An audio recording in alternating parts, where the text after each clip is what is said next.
Hey, what a game Saturday night. I hope you enjoyed it as much as many of my Alabama friends did. You know, every game that I watch, I have to think about it from the sports psychology perspective. It's hard not to, right? There's so many good things that happen on Friday, Saturday, and Sundays in the athletic world that really give us a chance to learn. Saturday night was no different. It was a back-and-forth football game between two Southeastern Conference heavyweights.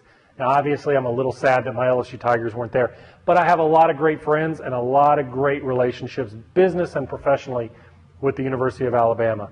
So I was very happy to see them take home the Southeastern Conference Championship and head to Miami for the national championship. But there was something that was very important that occurred in that game.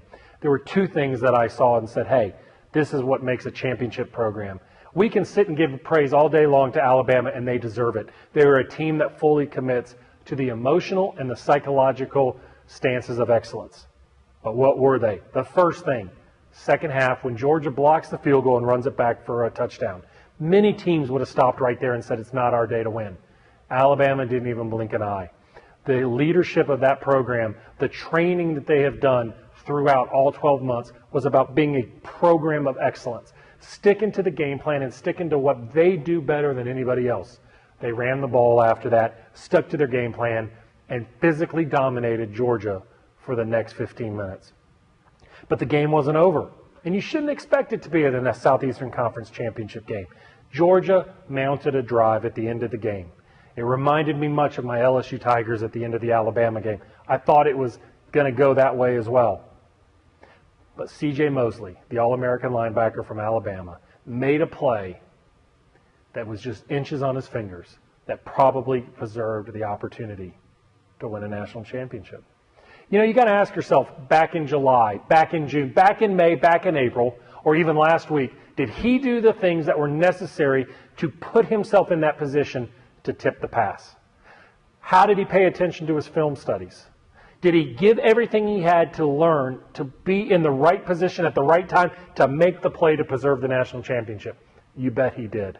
See, that's what makes a great team great. That's why a team led by somebody like Coach Nick Saban is so much better right now.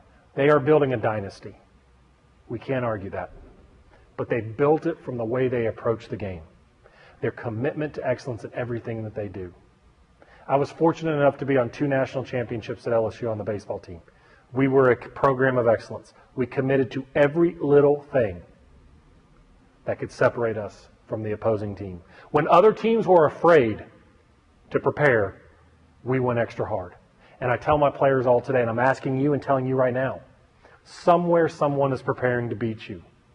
But are you willing to dominate them? Are you willing to put in the time to make those extra steps, to put in it the extra effort when the pain is too hard? Are you willing to pay attention, to take care of your body, mind, and spirit, to be there when it matters the most? We don't know what the game in January is going to hold, but we train to put ourselves in position. Whether it's business or sports, train, do the little things that separate you from your competition.